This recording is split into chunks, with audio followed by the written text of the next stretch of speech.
Hi, I'm Kayla with WTI, and I wanted to show you this super fun Lego set. It is Black Panther Shuri's Lab.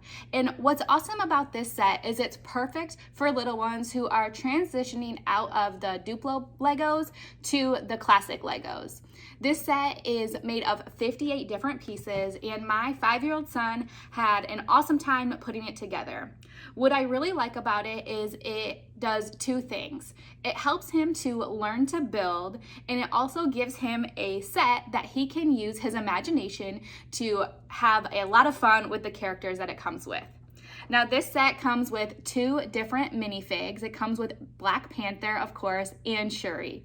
What's also awesome about this set is once it's all together, it has a movable piece too. So when it's time for imaginary play, my son has had a blast using the mini disc to shoot through and knock down this little target area.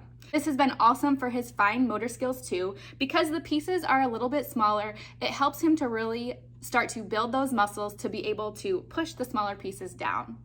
So if you have a little one who loves Black Panther and loves to build and do a little imaginary play, I would definitely check out this Black Panther Shuri's Lab set from Lego.